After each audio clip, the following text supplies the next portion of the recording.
하나님의 말씀, 에베소 6장 14절 말씀, 지난주에 저희들이 보았던 말씀입니다. 하나님의 말씀, 에베소 6장 14절 말씀입니다. 제가 먼저 봉독을 해드리겠습니다. 하나님의 말씀, 에베소 6장 14절 말씀. 그런즉 서서 진리로 너희 허리띠를 띠고 의의 호심경을 붙이고. 아멘. 자, 앞에 보시고 이번에는 같이 한번 읽읍시다. 앞에 보시고 시작. 그런즉 서서 진리로 너희 허리띠를 띠고 의의 호심경을 붙이고. 아멘. 그런즉 서서 진리로 너희 허리띠를 띠고 의의 호심경을 붙이고. 이 말씀 가운데 오늘은 의의 호심경을 붙이고, 이 말씀을 중심으로 하나님의 의에 출처라는, 하나님의 의에 출처라는 이런 주제로 말씀을 전해드리겠습니다. 에베소 6장 14절 말씀을 통해서 전반부 말씀을 저희들이 2시간 살펴봤고, 또 이제 후반부의 말씀을 또 2시간째 상고하고 있는데, 이 부분이 그렇게 대단히 중요한 부분이기 때문에 그냥 넘어갈 수가 없는 것입니다. 아마 말씀을 계속해서 이어가려면 또 다른 이제 말씀들이 이 속에 많이 담겨져 있기 때문에 전하고 싶은 말씀이 많이 있습니다만은, 오늘은 하나님의 의의 출처라는 이런 주제로 말씀을 상고를 하겠습니다. 우리는 지금까지 우리의 씨름은 혈과 육을 상대하는 것이 아니기 때문에 마귀의 관계를 능히 대적하기 위하여 하나님의 전신갑주를 입으라, 이와 같은 말씀을 상고했고, 또한 이는 악한 날에 너희가 능히 대적하고 모든 일을 행한 후에 서기 위함이라, 이와 같이 말씀하신 대로 영적 싸움에서 승리하기 위해서는 하나님의 전신갑주가 무엇이며 또 하나님의 전신갑주를 취하고 있는 것이 무엇인가를 상고했습니다. 이 사도 바울이 소개하고 있는 전신갑주 중에서 그 무기가 6가지로 나타나는데, 그 중에서 진리의 허리띠는 영적 싸움의 근본적인 무기로서 하나님의 말씀이라는 것을 상고했고, 이제 그 다음에 나오는 의의 호심경이라는 이 말씀은요, 가슴과 배, 곧 흉부와 복부를 보호하기 위한 방패, 즉 덮개로서 그리스도의 십자가의 죽음을 통해서 이루어진 하나님의 의를 믿음으로 얻는 것을 의미한다는 것을 우리가 지난주에 상고를 했습니다. 이와 같이 우리가 영적 싸움에서 승리하기 위해서는 사도 바울이 증거한 대로 내가 가진 의는 율법에서 난 것이 아니요 오직 그리스도를 믿음으로 말미암은 것이니 곧 믿음으로 하나님께로부터 난 의라, 즉 그 자신으로부터 말미암는 것이 아니라 하나님으로부터 온 의의 호심경이 필요하다라고 이렇게 증거하고 있는 것입니다. 자기 의로 말한다면은 아마 사도 바울보다도 월등한 사람은 없을 것입니다. 자기 의로 말한다면 사도 바울만큼 열심을 내서 그 자기 의를 이루기 위해서 헌신한 이와 같은 사람은 없었을 것입니다. 그런데 사도 바울은 자기 의는 자기 자신의 의, 그것은 곧 율법을 지킨 것이나 자기 출생과 관련된 이와 같은 부분이라요, 이 모든 것들에 대해서는 이제 배설물로 여긴다. 그것은 아무런 의미도 없다. 하나님 앞에서 그것을 가지고 나아갈 수도 없고 그것을 기반으로 하나님 앞에 설 수도 없다라고 이렇게 사도 바울은 증거를 했습니다. 우리의 의에 대해서 선지자 이사야는요, 이사야서 64장 4절에 이 의의 호심경이라는 말씀이 나오는데, 가운데 파란 박스에 있는 말씀 같이 읽어봅시다. 시작. 대저 우리는 다 부정한 자 같아서 우리의 의는 다 더러운 옷 같으며 우리는 다 쇠폐함이 잎사귀 같으므로 우리의 죄악이 바람같이 우리를 몰아가나이다, 이렇게 했는데요, 여기 우리의 의는 다 더러운 것 같으며, 이 말씀이 호심경이라는 이와 같은 말씀인데 번역상 이렇게 번역을 했습니다. 그래서 이제 이와 같이 이 이사야는 증거했고, 그리고 선지자 다니엘은 나의 하나님이여 귀를 기울여 들으시며 눈을 떠서 우리의 황폐한 상황과 주의 이름으로 일컫는 성을 보옵소서. 우리가 주의 앞에 간구하옵는 것은 우리의 의를 의지하여 하는 것이 아니라 주의 큰 공의를 의지하여 하며니라고 이렇게 선언합니다. 그래서 이 사도 바울뿐만 아니라 선지자 이사야도 그리고 선지자 다니엘도 자기 자신의 의로는 도저히 하나님 앞에 나갈 수 없다. 이것은 흙옷과 같고 이것은 쓰레기와 같은 것이다. 오물과 같은 것이다. 이렇게 증거했는데 이 사도 바울도 동일하게 자기의 의는 배설물과 같은 것이다. 예, 유대인들 가운데 사도 바울만큼 그 같은 의를 가진 사람이 없지만은 그러나 자기의 배경, 자기의 노력, 자기의 출신 이와 같은 의는 마치 배설물과 같아서 이것으로는 하나님 앞에 의롭다함을 받을 수 없다라고 이렇게 증거했는데 선지자 이사야도 선지자 다니엘도 동일하게 그렇게 증거하고 있습니다. 예, 그러므로 이와 같이 선지자들뿐만 아니라 사도 바울은 우리가 가진 의는 우리에게서 난 것이 아니라 하나님께로부터 온 것이라는 것을 증거한 것입니다. 그러나 오늘날의 대부분의 기독교인들은 하나님께로부터 온 의를 깨닫지 못하고 자신으로부터 나타난 의, 자신으로부터 온 의를 붙잡고 그것을 바로 기독교라고 생각하고 그리고 그것의 열심에 따라서 얼마나 예수님을 잘 믿느냐, 얼마나 믿음이 좋으냐 이것을 이렇게 평가한다고 하는 사실입니다. 이건 전혀 성경과는 상관이 없는, 성경과는 관련이 없는 이와 같은 것들입니다. 그래서 이런 부분들에 대해서 먼저 상고하고 그 다음에 그러면 하나님의 의로 말미암아 우리가 의롭게 되는 것은 어떤 것인가 이런 부분에 대해서 상고를 하려고 합니다. 제일 먼저 이 말씀과 관련해서 우리 인간의 감정을 살펴볼 수가 있습니다. 구원받는 신앙 중에서도 가장 중요한 이 착각이 감정과 느낌을 의지하는 것입니다. 예, 사도 요한은 영접하는 자 곧 그 이름을 믿는 자들에게는 하나님의 자녀가 되는 권세를 주셨으니 이는 혈통으로나 육정으로나 사람의 뜻으로 나지 아니하고 오직 하나님께로부터 난 자들이니라 이렇게 증거했습니다. 하나님의 자녀가 되는 것은 하나님으로부터 난 것이다. 예, 혈통으로나 육정으로나 사람의 뜻으로 된 것이 아니라 하나님으로부터 태어나야지만 하나님의 자녀가 된다. 자, 여러분들의 자녀는 어떻습니까? 여러분들이 낳았기 때문에 여러분들의 자녀가 된 것이죠. 예, 똑같은 원리를 여기서 제시하고 있는 것입니다. 주 예수님은 자신의 구주로, 주 예수님을 자신의 구주로 영접하는 자, 곧 이 받아들인 자, 믿는 자가 이 하나님의 자녀라는 것입니다. 하나님의 자녀는 하나님께로부터 태어난 자를 가리킵니다. 부정적으로는 혈통으로나 육정으로나 사람의 뜻으로 나지 아니하였다라고 이렇게 전합니다. 이 말씀을 이스라엘에게 적용하면 혈통은 이 말씀을 이스라엘에게 적용하면 혈통은 아브라함에게서 난 자를 아브라함의 후손이라고 할 수 있지만 다만 혈통적으로 아브라함에게서 태어났다고 해서 아브라함의 유업을 이을 자가 아브라함의 후사가 아니다라고 하는 것을 성경은 명명백백하게 증거하고 있는 것입니다. 예, 이스라엘의 조상은 아브라함입니다. 그러므로 아브라함의 씨에서 태어난 사람들, 예, 아브라함은 이삭을 낳고 이삭은 야곱을 낳고 야곱은 12형제를 낳고 그 중에서 12형제를 낳고 그 중에서 유다는 베레스와 세라를 낳고 이렇게 쭉 이제 족보가 이어지고 있습니다. 그래서 이 아브라함의 모든 후손들이 소위 이스라엘 사람들입니다.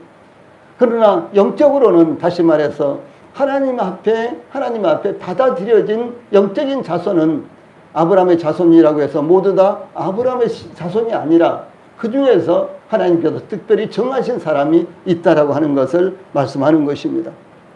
그래서 제일 먼저 이 혈통이라는 말씀을 이제 적용했을 때, 예, 그것은 예, 아브라함의 씨가 아브라함의 후손이 모두 다 이제 하나님의 자녀가 될 수 있는 것은 아니다. 아브라함의 후사가 될 수 있는 것은 아니다라고 이렇게 증거하고 있는 것입니다. 예, 그래서 아브라함에게는 두 아들이 있었는데 아브라함이 86세가 되었을 때 아브라함의 아내 사라는 아기를 임신할 수 있는 시기가 지나가는 것을 알았습니다. 예, 아무리 기다려도 자기를 통해서는 이제 아브라함의 자식이 태어나지를 않았습니다. 이러한 자신을 알고 있었던 사라는 그의 몸종 애굽 여인 하갈을 아브라함과 동침시켜서 이스마엘을 출생하게 된 것입니다.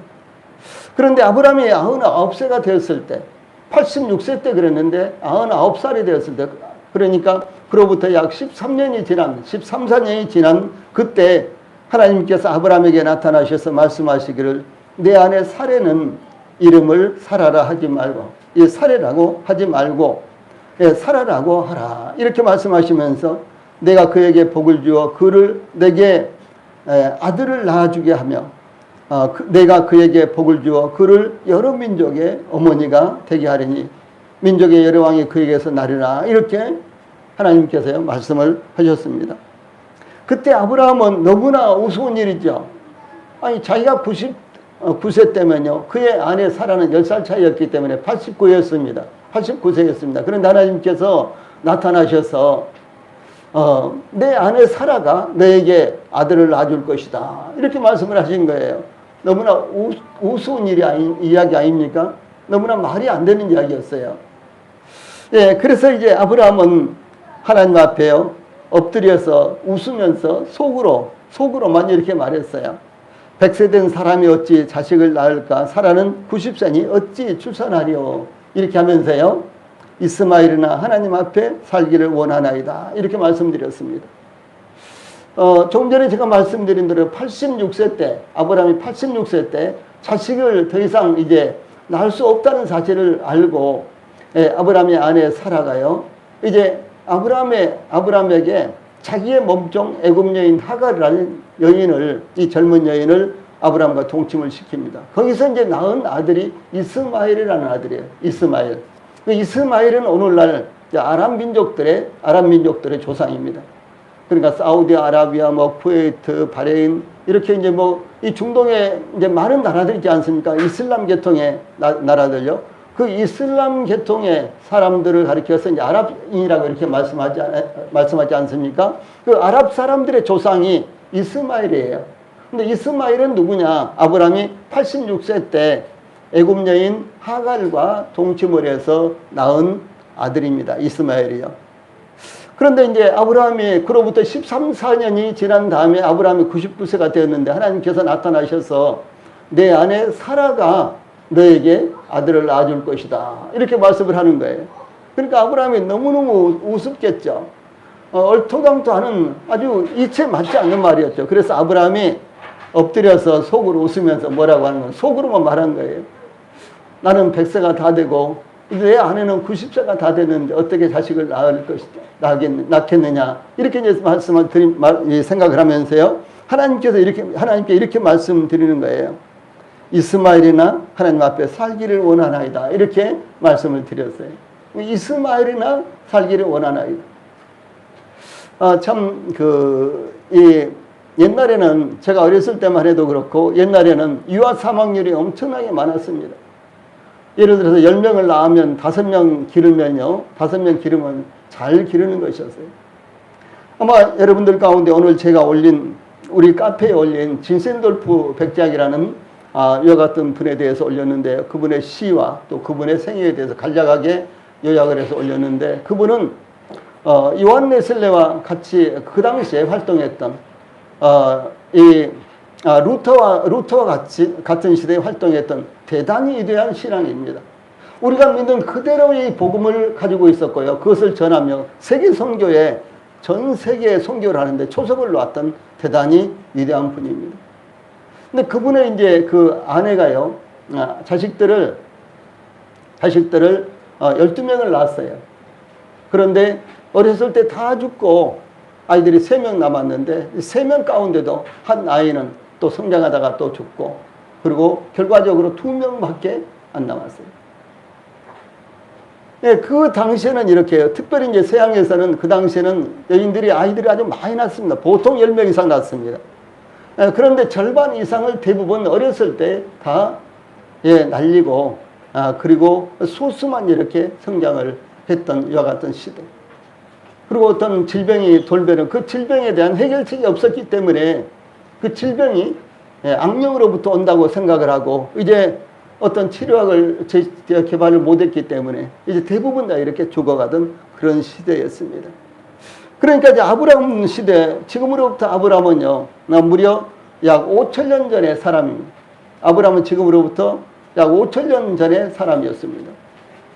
그러므로 아브라함이 하나 있는 아이, 자기가 86세 때 그 여종을 통해서 낳은 아이, 그 아이가 이스마엘이죠. 근데 이스마엘이 이제 13살, 13살, 4살 이렇게 잘 자라가고 있으니까 하나님께서 말씀하시기를 하나님 이스마엘이라도 잘 자라도록 도와주십시오. 이렇게 이제 했다는 것이죠. 그때 하나님께서 말씀하시기를 아니다. 예, 내 아내 사라가 내 아들을 낳으리니 너는 그 이름을 이삭이라 하라. 내가 그와 내 언약을 세우리니 그의 후손에게 영원한 언약이 되리라. 이렇게 말씀을 하셨습니다.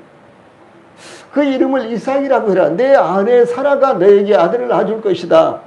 그런데 그 이름을 이삭이라 해라. 이삭이란 뜻은요, 웃음이란 뜻입니다. 그러니까 아브라함이 하나님께서 말씀하셨는데 속으로 웃었죠. 그래서 하나님께서 그의 이름을, 그 아들의 이름을요, 이삭이라 하라. 이렇게 말씀을 하신 것입니다. 이제 이와 같이 하나님께서 약속하신 대로 아브라함이 100세가 되었을 때 그의 아내 사라가 90세였을 때 아기를 낳았는데 그 아기가 하나님께서 말씀하신 대로 이삭이었습니다. 그러므로 바울은 이렇게 말합니다. 사도 바울은 로마서 9장 7절에서요. 예, 아브라함의 씨가 다 그 자녀가 아니라 오직 이삭으로부터 난 자라야 내 씨라 칭하리라 하셨으니 이렇게 증거한 것입니다. 자, 이 말씀의 의미는 무엇인고는 아브라함이 여종을 통해서 낳은 아들이 이스마엘이요. 그 다음에 이제 자기 아내 사라를 통해서 낳은 아들이 이삭이었다는 것이죠. 그런데 하나님께서 이삭과 약속을 세우는 거예요. 이삭이 아브라함의 후사가 되고 이삭이 아브라함의 약속의 자녀가 되도록 하나님께서 이삭과 세운다는 것입니다. 그러면 이 사실을 사도 바울은 증거하기를 아브라함의 씨가 아브라함이 낳은 자녀들이 다 그 자녀가 아니요 오직 이삭으로부터 난 자라야 내 씨라 칭하리라 내 유업을 이을 자라 이렇게 말씀을 전하고 있는 것입니다. 이와 같이 혈통은 아무런 보증이 되지 못합니다. 즉 부모님이 이 사실은 오늘날 저희들에게 적용시키면요 부모님이 구원받았다고 할지라도 부모님이 구원받은 분들하고 할지라도 그 자녀가 자연적으로 하나님께 속한 자가 될 수는 없다라고 하는 사실을 말씀하는 것입니다. 자, 우리 성도들 이제 다 구원받고 그리고 이제 자녀들을 지금 기르고 있지 않습니까? 우리 교회 성도들 수가 그리 많지 않은데 그런데도 불구하고 이제 우리 유초등부 아이들이 이렇게 참 많이 이제 요즘 유초등부 주일학교를 열고 있는 것을 보면 굉장히 가슴이 그냥 벅찹니다. 또 우리 아이들뿐만 아니라 이웃에서 온 아이들도 또 몇 명이 있고 그런데 그 아이들도요 다 이 구원의 복음을 깨달은 가정의 자녀들입니다. 그것을 알고 우리 교회에 보내준 거예요. 예, 참 얼마나 복되고 얼마나 참 좋은지 모릅니다. 그런데 이 자녀들이요 이제 부모님이 구원받았으니까 자녀들도 자연스럽게 구원받는다는 것이 아니라는 사실이죠. 이 사실을 가리켜서 요한복음 1장 13절에서 이는 혈통으로 아니다 이렇게 말씀을 하고 있는 것입니다. 이 세상에서는 이제 모태신앙 그러면은 그러니까 부모님이 예수님을 믿은 가운데 자식을 낳으면은 그 자식들은 이제 모태신앙이라 그러죠. 이 모태신앙이라 그러면 대단한 신앙을 가진 이와 같은 자들 이렇게 생각을 합니다. 그러나 이 배경은 좋을지라도 그런 좋은 배경 가운데 있다고 할지라도 그것이 바로 하나님의 자녀가 되는 것을 보장해 주지는 못한다라고 하는 사실입니다. 여러분 생각해 보세요. 아담과 하와는 얼마나 좋은 환경에서 살았습니까? 아마 이 아담과 하와처럼요 좋은 환경에서 사는 사람은 없습니다. 인류 가운데 아무도 없습니다. 그러나 그들은요 마귀의 미혹을 받아서 죄를 범했고 하나님 말씀을 어김으로 말미암아 낙원에서 결국은 추방되는 이와 같은 불운한 역사를 기록하고 있지 않습니까? 예, 그래서 성경은 우리가 지금 상고하고 있는 대로요 이는 혈통으로나 육정으로나 사람의 뜻으로 나지 아니하고 이렇게 증거하고 있습니다. 여기에 육정은 육체적인 욕망으로서요 감정이나 느낌 등을 의미하는 것입니다. 그러니까 감정이나 느낌이 아니다. 그 다음에 사람의 뜻은 사람의 결심 혹은 사람의 의지를 의미하는데 이와 같은 것들이 다양한 경험을 일으킬지라도 하나님의 자녀가 되는 방법은 아니다라고 하는 사실을 분명하게 성경은 증거하고 있다는 것이죠. 예, 특히 기독교가 우리나라에 들어와서 가장 문제가 된 것이 감정, 즉 느낌이라는 것입니다. 이 기독교가 우리나라에 들어와서 아주 이제 얼마나 참 놀라운 변화를 일으켰습니까? 그야말로 우리나라를 이제 우리나라를 이제 세계 만방에다가 열 수 있는 이와 같은 참 좋은 계기가 됐고요. 특별히 문명률을 아주 현저하게 낮췄고, 그 다음에 여성들의 권리를 엄청나게 신장했던 것이 바로 기독교입니다. 그런데 우리나라에 들어온 이 기독교가요, 이제 문제가 무엇이었는 거는 이 서양 문화를 그대로 가지고 들어왔기 때문에 우리가 보고 있는 지금 이 통일 찬송가 혹은 새 찬송가, 이 찬송가의 대부분이 다 1700년 내지 1800년대 지어진 찬송으로만 되어 있다는 사실이죠. 예. 그래서 이것은 무엇을 말한 거는요, 기독교가 우리 문화에 들어와서 토착화가 돼야 되는데 그렇지를 못한 것을 반영한 것입니다. 그래서 이제 기독교 토착화 이와 같은 것들이 굉장히 주장되고 있기 때문에 지금은 25곡인가가 우리가 보고 있는 새 찬송가에 25곡인가가 우리나라 이제 이 사람이 작사 작곡한 것으로서 멜로디가 우리나라 이 멜로디와 상당히 유사하게 이렇게 제작이 된 것입니다. 그 다음에 또 한 가지 우리나라에 이제 기독교가 들어와서 모시는 거는 이제 그 당시에 유교라든가 불교라든가 이런 것들이 이제 미신이라든가 이런 것들이 토착화 되어 있었잖아요. 그런데 이 토착화된 이와 같은 이제 우리나라의 문화 가운데서 그것을 이제 기독교적으로 완전히 바꾸지 못하고, 예, 우리나라 토착화된 이와 같은 이제 문화 가운데 기독교도 비슷하게 접목을 시켰다는 것이죠. 그래서 과거에 이제 우리나라 미신이라든가 토착화된 문화는 무엇입니까? 지성임은 감천이라고요. 아주 열심히 하고, 예, 모든 마음과 뜻을 다해서 하면은 하나님도 감동을 입어서 이루어진다라고, 이런 것이 보편적이었지 않습니까? 예, 그러나 성경은 그런 것이 아닙니다. 그렇죠? 하나님께서 이루어 오신 것을 단순히 우리 마음 가운데 믿고 받아들이는 것이 기독교의 핵심인 것이지, 우리가 열심히 무엇을 해서 우리로부터 나오는 것이 기독교의 핵심이 아니라는 것이죠. 이런 문제가요, 우리나라에 이제 기독교가 들어와서 잘못 이렇게 믹사가 되고 전해진 것이 이렇게 된 것입니다. 그래서 기독교가 우리나라에 들어와서 가장 문제가 된 것이요, 감정, 즉 느낌이라는 것입니다. 이 사탄은 믿음 대신에 감정과 느낌을 과도하게 부추깁니다. 예, 그러므로 구원의 확신에 대해서 변함없는 하나님 말씀에 의존하기보다는, 예, 감정과 느낌에 의존하는 경우가 일반적으로 일어나고 있습니다. 감정과 느낌에 의존하는 이들은 기도나 예배나 찬송 중에 눈물을 많이 흘렸다거나, 이 가슴이 벅받쳐 올라왔다거나, 혹은 꿈이나 비몽사몽 간의 환상을 보았다는 등의 이와 같은 부분들을요, 굳건하게 붙들고 그것을 구원받은 증거, 하나님께서 나에게 이렇게 감동시켜 주셨으니까, 나에게 보여주셨으니까 그것이 증거라고 이렇게 붙들고 있다라고 하는 사실입니다. 이 감정과 느낌은 참 중요한 것입니다. 만약 감정과 느낌이 메말라 버리면 인간 관계가 얼마나 삭막하게 되겠습니까? 이 그리스도인의 경험 가운데 나타나는 감정과 느낌도 신앙을 향상시키는 촉매제 역할도 하고 서로를 이해하는 계기도 만들어주는 것입니다. 주 예수님께서도 나사렛 무덤 앞에서 유대인들이 우는 것을 보시고, 또 마리아가 우는 것을 보시면서요, 이 마리아가 우는 것을 보시면서 심령의 통분이 여기시고 민망히 여기셨으며 또한 눈물을 흘리셨다, 이렇게 요한복음 11장 35절에 증가하고 있습니다. 그러나 이 감정이나 느낌에 우리의 신앙을 유지한다면 우리의 신앙은 얼마나 쉽게 흔들리겠습니까? 가장 쉽게 순간적으로 변할 수 있는 것이 감정이요, 느낌입니다. 그렇죠? 소나기가 지나가는 것처럼 격했다가도 밝은 햇빛이 나타나는 것처럼 변할 수 있는 것이며, 또한 똑같은 상황에서도 각 사람마다 다른 것이 감정과 느낌인 것입니다.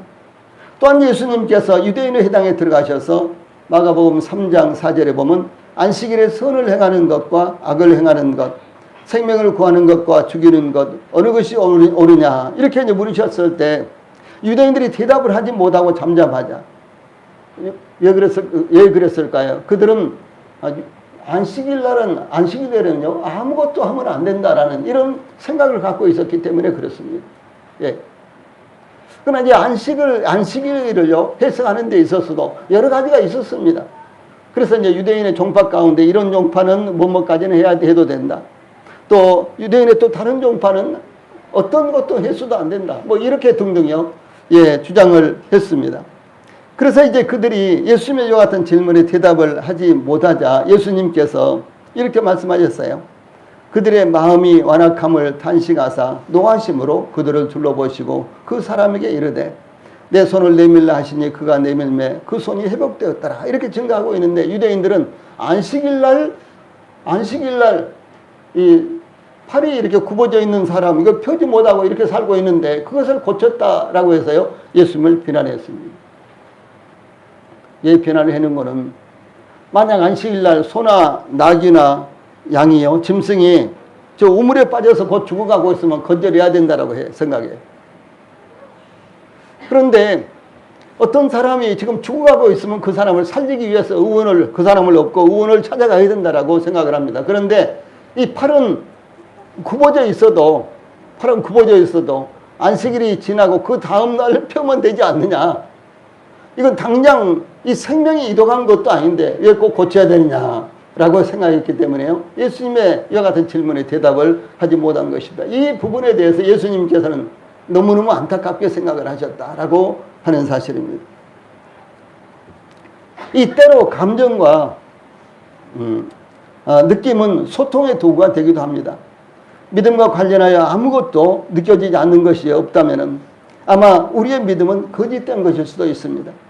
참된 믿음을 가지게 되면 진리에 대해서 깊은 감동을 받게 되는 것입니다. 이와 같이 복음에는 사랑과 감정이 수반되며 감격이 따르게 됩니다. 그러나 마귀는 그 감정을 과도하게 만들고 과장하게 만든다는 것이죠. 그래서 감정이나 느낌만이 중요한 것처럼 마귀는요 감정과 느낌에 의존하게 만들기 때문에 오늘날 대부분의 기독교인들이 그렇게 변해버리고 말았다라고 하는 사실입니다. 그러나 의의 호심경은 하나님의 불변하는 말씀과 주 예수님께서 십자가에서 이루신 사실에 기초하기 때문에 감정과 느낌을 적절하게 조절하며 하나님의 영원하시고 살아있는 말씀에 의존하게 하며 말씀 위에 믿음의 기초를 세우게 하는 것입니다. 이것이 참 중요한 것입니다. 우리의 믿음은 하나님의 말씀을 믿는 그 믿음의 기초가 세워져야 되는 거예요. 그래야지 움직이지 않습니다.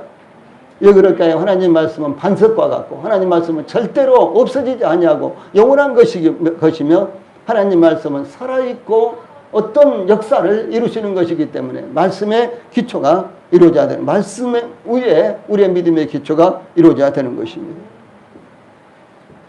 그래서 우리 모든 성도들도 영원히 변함없고 살아있는 하나님의 말씀에 믿음의 기초를 세워야 된다는 사실을 잊지 않기를 바랍니다. 이 본문을 통해서 우리가 또 두 번째로 살펴볼 수 있는 것은요, 인간의 기분의 실상과 허상입니다.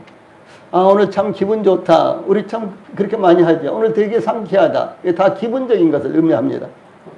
예, 아침에 일어났을 때 맑은 날씨, 또 상쾌한 공기, 은은한 커피향이 풍겨올 때 누구나 오늘은 좋은 일들이 기다리고 있는 것 같은 감정을 갖게 됩니다. 그러나 그런 감정은 출근길에서 사라지고 책상 위에 서류들을 보면서 짜증으로 변해버리는 경우가 다반사이지 않습니까? 붕해나 기도회에서는 반복해서 같은 찬양을 부르게 되고 각종 악기 소리로 인해서 기분을 고조시킵니다. 그때 할렐루야, 아멘을 반복하게 되고 계속해서 찬양을 부르게 되며 소리를 지르고 어떤 율동에 의해서 감정이 더 고조될 수밖에 없게 되는 것입니다. 심지어 어떤 일종의 황홀경에 빠지게 되기도 합니다. 예, 그래서 부흥회라든가 저 기도원에 기도 집회를 이렇게 가보면요, 기도회를 가보면은 정말 나가서 춤을 추는 사람들, 이 앞에 나와서 마구 뒹구는 사람들, 그런 문화에 있지 않는 분들은요, 정말로 이상하게 생각할 만큼 정말로 별별 이와 같은 일들이 일어나고 있습니다.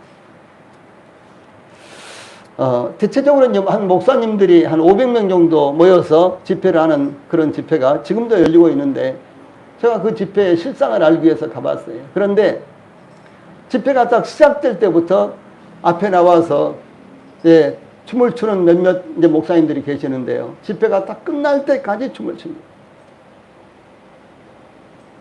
그중에 한 여자 목사님은요, 손을 이렇게 하면서 빙빙 도는데, 여러분 아마 연세가 드신 분들은 두 바퀴만 돌아도 아이고 나 어지러워서 넘어지겠다 하고 비틀비틀 하겠죠. 그렇죠. 아마 젊은 분들도 한 5바퀴만 돌면은 예, 아마 어지러워서 정신을 못 차릴 것입니다.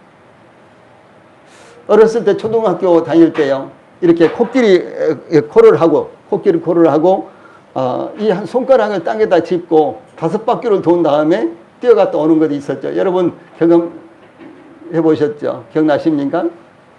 그러면 한 5바퀴 돌고 이제 뛰어가는데 막 처음에 비틀비틀해 가지고 예, 이쪽으로 가야 되는데 이쪽으로 간다든가요. 막 이렇게 하는 일들이 있었죠. 그런데 그 집회는요, 한 2시간 동안 이렇게 계속되는데 거의 2시간을 손을 벌리고 계속 도는 거예요.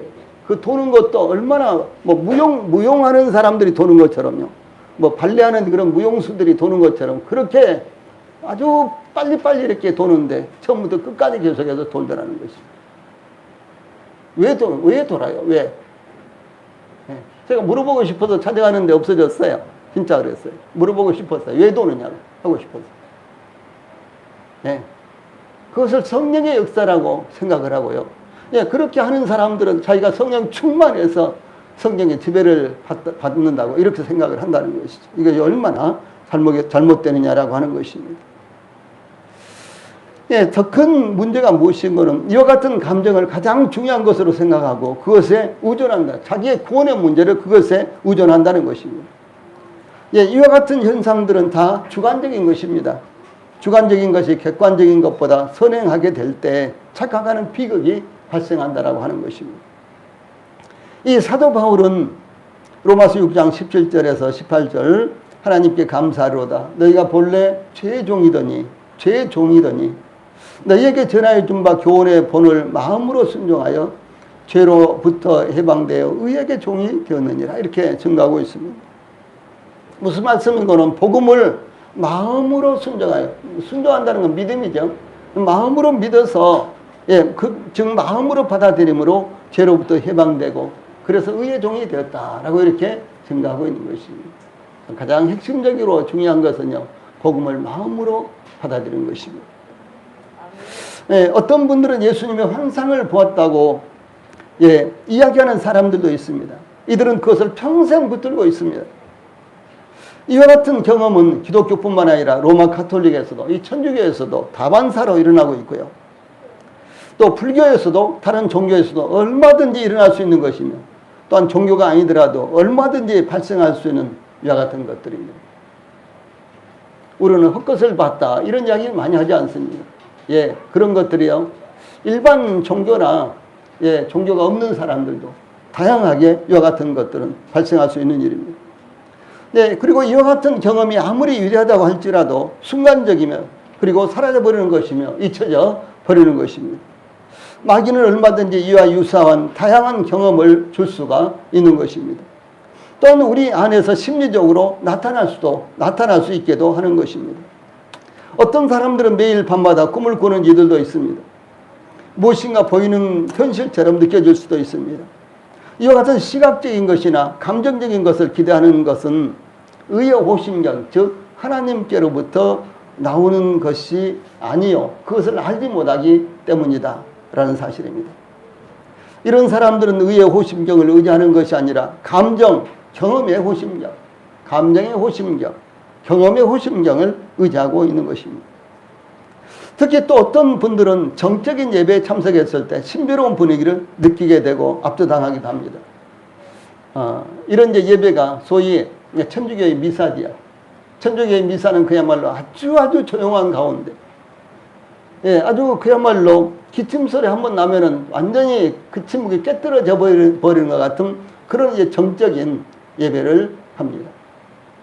그런데 이 천주교의 미사 같은데, 이제 그런데 참석을 하고 나서요, 예, 거기에 그 분위기에 압도당하고 예, 그러므로 말미암아 거기에 뭔가 있다라고 이렇게 생각을 한다는 것이죠. 그래서 조명이라든가 또 그 신부나 이런 수녀들의 의상이라든가 이런 모든 것들을 거기에 맞춰서요 그렇게 연출을 하는 것입니다.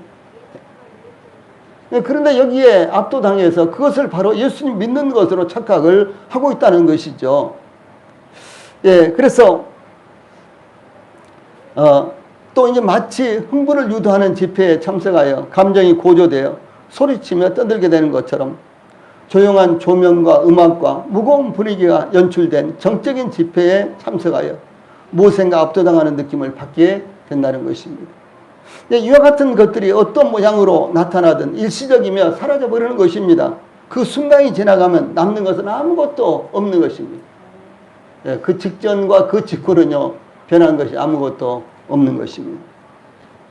이 갈멜산에서 선지자 엘리야와 대결하던 바알과 아세라의 선지자들 850명은 정오가 될 때까지, 아침부터 정오가 될 때까지 미친 듯이 떠들며 바알의 이름을 불러 바알이여 우리에게 응답하소서라고 소리치면서 뛰놀았지만, 바알은 무엇입니까?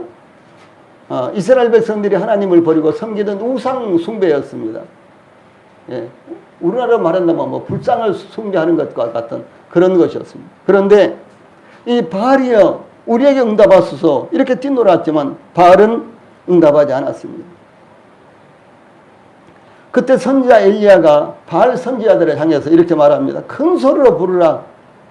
그는 신인즉 묵상하고 있는지, 혹은 그가 잠깐 나갔는지 외출했는지, 혹은 그가 길을 행하는지, 혹은 그가 잠들어서 깨어야 하는지, 이렇게 조롱을 했습니다. 이렇게 하자 그들은 정오가 지나 저녁 때까지 큰 소리로 부르고 그들의 규례대로 피가 흐르기까지 칼과 창으로 그들의 옷을 상하게 했습니다. 예, 그들의 몸을 상하게 했습니다. 그러나 아무 소리도 없었으며 응답하는 자나 돌아보는 자도 아무도 없었습니다. 그것은 왜 그럴까요? 그것은 아무것도 없는 허상이기 때문에 그렇다는 것입니다. 실상이 아닙니다. 그건 존재하지 않는 거예요. 이 존재하지 않는 것을 가리켜서 계속해서 아무리 소리를 쳐도 거기에 응답이 있을 수가 없는 것입니다. 기독교가 이렇게 흘러가고 있다는 사실이죠. 그것은 하나님으로부터 난 의가 아니라 사람에게서 난 의를 의지할 때 기독교도 동일하게 이렇게 만들어져 버리는 것입니다. 이와 같이 실상이 없는 것을 붙들고 바라보고 무엇인가 역사를 이뤄내는 것처럼 생각하지만 그것은 인간으로 시작하여 인간으로 끝나는 것입니다. 그것은 아무것도 만들어낼 수 없는 것입니다. 헛된 것에 불과한 것입니다. 이 사도 바울은 자신의 사도직에 대해서 갈라디아서 1장 1절에서 사람들에게서 난 것도 아니요 사람으로 말미암은 것도 아니요 오직 예수 그리스도와 및 죽은 자 가운데서 그리스도를 살리신 하나님 아버지로 말미암아 사도된 바울은 이렇게 증거했습니다. 만약 자기가 사도된 것이 사람으로 말미암았다면 아무런 의미가 없다는 거죠. 그건 허상이라는 것입니다. 그러나 살아계신 하나님 십자가에서 우리를 위해서 우리 대신 못 박혀 죽음을 당하신 그 예수 그리스도로 말미암아 또 그 부활로 말미암아 자기가 사도가 되었기 때문에 이것은 실상이다. 이것은 하나님께로부터 난 것이다. 이렇게 증거하고 있는 것입니다. 그러므로 사도 바울의 사역에 성령의 역사가 일어났으며 하나님께서 함께 하셨으며 사도 바울은 자신을 위해서 하나님께서 의의 면류관을 예비하셨다라고 증거하고 있는 것입니다. 그러므로 허상을 붙들고 있는 것을 스스로 버리는 것이라는 사실을 잊어서는 안 되는 것입니다. 다시 말해서 의의 호심령을 붙이는 것은 허상을 붙들고 있는 것을 내어버리고 하나님께로부터 난 의를 우리 마음 가운데 받아들이는 것이다 라는 사실을 우리 성도들이 기억을 해야 되는 것입니다. 그러면 세 번째로 하나님의 의는 무엇이냐, 이 부분에 대해서 여러 번 제가 아주 수도 없이 말씀을 드렸기 때문에 이번에는 좀 다른 차원에서 말씀을 드리려고 합니다. 선지자 이사야는 하나님의 구원의 역사와 보복의 역사에 대해서 이사야서 59장 17절에서 의로 호심령을 삼으시며 구원을 그 머리에 써서 투구를 삼으시며 보수로 옷을 삼으시며 열심을 입어 겉옷을 삼으시고 이렇게 증거하고 있습니다. 하나님께서 자기 백성 이스라엘의 불법과 죄악을 기뻐하지 않으심으로 의로 호심경을 삼으시며 구원을 그 머리에 써서 투구를 삼으심으로 거짓과 불법을 제거하시는데 하나님이 열심히 반드시 그렇게 하시겠다라고 하는 말씀입니다. 지금은 구원의 주이신 하나님께서 언젠가 심판의 주로서 역사하실 것을 증거하는 것입니다. 무슨 말씀이고는 지금은 하나님께서 구원의 때를 예비하시고요. 누구든지 믿으면 구원을 받도록 하십니다. 그러나 이 구원의 때가 지나가면은, 이 은혜의 때가 지나가면요, 이제는 이 은혜의 때, 구원의 때에 믿었는지 믿지 않는지에 대해서요, 하나님께서 심판하실 때가 오는데 그것을 가리켜서 복수의 때, 보복의 때, 이렇게 말씀을 하고 계시는 것입니다. 이 하나님께서는 죄악과 불법을 심판하시되 하나님의 의로서 심판을 하시는 것입니다. 그러므로 하나님의 의가 무엇인지, 왜 하나님의 의를 입어야 하는지 이것이 중요하다라고 하는 사실입니다. 이 사도 바울이 영적 무장으로 제시한 하나님의 전신갑주는 곧 하나님께서 그렇게 무장하고 계시기 때문에 하나님으로부터 나왔다는 것을 의미합니다. 여기 이사야서 59장 17절은 하나님이 영적 싸움을 위해서 어떻게 무장하고 계신가를 나타내는 것입니다. 그것을 사도 바울은 그러므로 우리도 영적 싸움을 위해서 동일하게 그런 무장을 해야 된다라고 하는 것을 제시를 하는 것입니다. 사도 바울이 의의 호심경을 붙이고라고 증거한 것은 선자 이사야가 하나님께서 의의 호심경, 의로 호심경을 삼으시고라고 증거한 것으로부터 나온 것이라고 증거하고 있습니다. 하나님께서도 그 선택하신 백성을 복주시고 또한 징벌하시기 위해서 의로 통치하시는 것을 의미를 하는 것입니다. 사도 바울은 그리스도 예수 안에 있는 속량으로 말미암아 하나님의 은혜로 값없이 의롭다 하심을 얻은 자 되었느니라 라고 이렇게 증거합니다. 이 로마서 3장 24절은 정말로 중요한 말씀입니다. 이 말씀은 예수 그리스도로 말미암아 십자가에서 이루어진 하나님의 구속을, 예수 그리스도로 말미암아 십자가에서 이루어주신 이 구속을 딱 한마디로요 설명을 하고 있고, 그것을 우리가 어떻게 우리의 의로 삼을 수가 있는가라는 사실을 제시하는 대단히 중요한 말씀입니다. 자, 제일 위에 있는 말씀 같이 한번 읽어봅시다. 시작. 그리스도 예수 안에 있는 속량으로 말미암아 하나님의 은혜로 값없이 의롭다 하심을 얻은 자 되었느니라. 한 번 더요. 시작. 그리스도 예수 안에 있는 그 속량으로 말미암아 하나님의 은혜로 값없이 의롭다 하심을 얻은 자 되었느니라. 이렇게 증가합니다. 이 말씀은 정말로 중요합니다. 요한복음 3장 16절보다도 훨씬 구체적으로 그리고 명확하게 더 복음을 제시하고 있는 이와 같은 말씀입니다. 그리스도 예수 안에 있는 속량, 제일 먼저 그리스도 예수 안에 있는 속량 그랬죠. 다른 곳에는 이 속량이라는 게 없습니다. 다른 곳에는 제3이라는 게 없습니다. 다른 곳에는 구원의 길이 없는 것입니다. 그리스도 예수 안에만 있다는 사실을 제시하는 것입니다.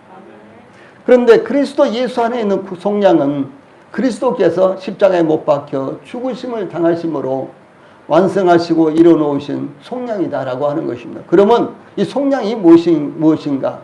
이 구속이라고도 이렇게 성경에 많이 나와 있습니다. 속량, 구속 같은 말입니다. 이 속량, 구속은 값을 대신 지불하는 것, 속전을 받고 놓아주다 라는 의미로서요, 노예의 값을 대신 지불하고 노예를 해방시키는 것을 의미합니다. 예수님 당시에, 그리고 사도 바울 당시에는 노예들이 이제 법적으로 많이 있었습니다. 특별히 그 당시에 로마에서는요, 로마 인구의 3분의 1이 자유인이고 3분의 2가 노예였답니다. 그러니까 자유인 한 사람에 노예가 2사람이나 된 거예요. 그래서 어느 가정에 가면은 노예가 수십 명이고 주인은 뭐 몇 사람이고 이제 그렇게 했다는 거죠. 그런데 이 자유인이 이제 노예시장을 가서 이렇게 보니까요, 노예시장을 가서 이렇게 보니까 정말 마음에 드는 이제 아가씨가 있었어요. 노예인 아가씨가 있었습니다. 그런데 그 노예를 자기의 아내로 삼고 싶은 거예요. 자유인으로 만들어주고 싶은 거예요. 그래서 그 노예의 값을 자기가 지불하고 노예 값을 자기가 대신 내어주고 그리고 그 노예를 데려다가 자기 아내로 삼는 것, 이것을 가리켜서 속량이라고 말하는 것입니다. 노예를 자유인으로 해방시켜주는 것, 노예 값을 지불하고 자유인으로 해방시켜주는 것. 예수님이 은 30에 팔렸죠. 그래서 그 당시에 건장한 노예의 한 사람의 값은 은 30이었답니다. 예. 그래서 은 30에 그 노예를 사서요, 그 노예를 해방시켜 주는 거예요. 내가 너에게 자유를 선포한다 그러면서 문서를 작성해요. 그래서 그 문서를 노예에게 주면은요, 그 노예는 그때부터 자유인이 되는 것입니다. 이것을 가리켜서 속량, 구속 이렇게 말하는 것입니다. 그 다음에 하나님의 은혜로 값없이, 이 말씀은요, 하나님의 은혜로 값없이, 밑에서 우위로 두 번째요, 하나님의 은혜로 값없이. 이 말씀은 아무 공로 없는 저희들에게, 아무 공로 없는 우리들을요, 하나님께서 구속, 속량을 선물로 주시는 것을 의미합니다. 마지막으로 의롭다 하심을 얻은 자 되었느니라. 이 말씀은요, 예수님의 십자가에서 이루어진 구속, 속량으로 우리를 하나님의 의로 여겨주시는 것을 의미합니다. 우리의 행한 바, 우리의 우리가 이룬 것, 이런 것으로 이런 것을요, 의로 여긴 것이 아니라 예수님께서 십자가에서 이룩하신 그 의를 우리의 의로 여겨주신다라고 하는 사실입니다. 이와 같이 성경은 아주 명확하게 증거하고 있습니다. 그리고 특별히 의롭다 하심을 얻은 자 되었느니라. 이 말씀은요, 우리말 성경에서는 번역을 하다 보니까 로마서 3장 24절 제일 마지막에 의롭다 하심을 얻은 자 되었느니라 이렇게 되어 있죠. 그런데 이 헬라어, 그러니까 시약 성경은 헬라어로 기록이 되어 있죠. 그래서 이 원어 성경에 보면요, 의롭다 하심을 얻은 자 되었느니라가 제일 먼저 나오는 거예요. 그래서 이것을 그렇게 중요하게 성경은 여기고 있다는 사실을 말씀하는 것입니다. 그러므로 예수님의 십자가에서 이루어진 이 사실을 마음으로 믿는 것이 의의 호심경을 마음에 붙이는 것입니다. 그러니까 의의 호심경을 붙이고, 어떻게 붙이냐? 예수님의 십자가에서 이루어진 구속을 우리 마음에 믿는 것이 의의 호심경을 붙이는 거예요. 의의 호심경은 세상과 마귀의 어떤 공격도 막아내며 무력화시킬 수 있는 강력한 영적인 무기입니다. 의로운 욥을 마귀는요, 의로운 욥을 시험하던 마귀는 예수님까지도 시험했습니다. 그러므로 마귀는 변함없이 거짓의 아비로서 그의 온갖 속임수를 동원하여 오늘날도 그리스도인들을 시험하는 것입니다. 때로는 가장 악한 마귀의 모습처럼, 때로는 가장 순결한 천사의 모습처럼 마귀는 그리스도인들을 시험합니다. 주 예수님은 베드로를 향해서 시몬아 시몬아 베드로야 베드로야 그런 말이죠. 보라, 사탄이 너희를 밀가부르듯 하려고 요구하였으나 그러나 내가 너를 위하여 내 믿음이 떨어지지 않기를 기도하였노니, 이렇게 말씀하고 있습니다. 예수님 바로 옆에 있는 예수님의 제자인 이 베드로를 사탄이 마치 밀가부르듯이요, 이렇게 시험하고 있다는 건 사실이에요. 그렇다면 이 시대에 살고 있는 저희들을 마귀가 어떻게 하겠습니까? 마귀는 쉴 사이 없이 저희들이 믿음을 버리고 그리고 세상을 따라가도록, 심지어 저희들이 믿음으로 구원을 받았고요, 이 예수 그리스도의 의로서 우리가 의롭다함을 얻었는데도 불구하고 마귀는 그것을 자꾸 시험하는 거예요. 네.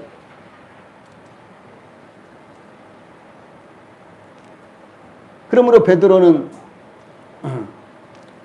이와 같이 시험을 당했는데, 오늘날 사탄 마귀는 그리스도인들이 믿는 믿음의 핵심인 의의 호심경에 대해서 도전하며 믿음을 시험할 것입니다. 의의 호심경을 받아들이는 것만으로는 구원받지 못한다고 요구할 것입니다. 어느 정도는 행위가 있어야 구원받을 수도 있지 않겠느냐라고 이렇게 요구할 것입니다. 의의 호심경을 붙이고 있으면 그렇게 살 수 있겠느냐라고 또 해방할 것입니다. 잘못 믿는 것이라고 도전할 것입니다. 그러므로 사도 베드로는 베드로전서 1장 6절에서 그러므로 너희가 이제 여러 가지 시험으로 말미암아 잠깐 근심하게 되지 않을 수 없으나 오히려 크게 기뻐하는도다, 이렇게 증거했습니다.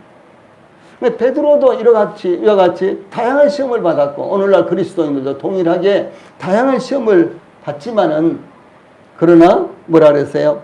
오히려 크게 기뻐할 것이다. 이렇게 증가하고 있습니다. 자, 그러면 오히려 크게 기뻐할 수 있는 그 이유가 무엇일까요? 사도 바울은 이렇게 증가하고 있습니다. 자, 우리 같이 읽어봅시다. 시작. 우리가 이 보배를 질그릇에 가졌으니 이는 심히 큰 능력은 하나님께 있고 우리에게 있지 아니함을 알게 하려 함이라. 우리가 사방으로 우겨쌈을 당하여도 쌓이지 아니하며 답답한 일을 당하여도 낙심하지 아니하며 박해를 받아도 버림받지 아니하며 거꾸로 뜨림을 당하여도 망하지 아니하고 우리가 항상 예수의 죽음을 몸에 짊어지면 예수의 생명이 또한 우리 몸에 나타나게 하려 함이라. 우리 살아있는 자가 항상 예수를 위하여 죽음에 넘겨짐은 예수의 생명이 또한 우리 죽을 육체에 나타나게 하려 함이니라 라고 이렇게 증거했습니다. 예, 우리가 잠시 받는 시련과 혹은 시험은 예수님의 생명이 우리에게 나타나는 기회가 되기 위한 것이다라고 하는 사실입니다. 예, 그래서 사도 바울은 오히려 기뻐하는도다라고 했습니다. 이 시험을 통해서 의의 흉배가 드러나게 된다. 우리 마음에 붙이고 있는 의의 흉배가 드러나게 된다라고 하는 사실입니다. 그러면 오늘 예배에 참석하신 모든 분들이 또한 유튜브나 우리 교회 카페에서 이 말씀을 듣는 모든 분들이 하나님께서 주 예수님을 통해 십자가에서 이루어 놓으신 의의 호심경을 그 마음에 붙이는 계기가 되시기를 바랍니다. 아멘. 마음에 붙인다는 것은 그것을 마음으로 받아들이고 믿는 것을 의미합니다. 아울러 우리 성도들께서도 믿음에 대한 의심이 일어날 때 마귀의 미혹과 도전을 받을 때 마음에 붙인 의의 호심경을 다시 확인하는 기회가 되시기를 바랍니다. 찬송 드리겠습니다.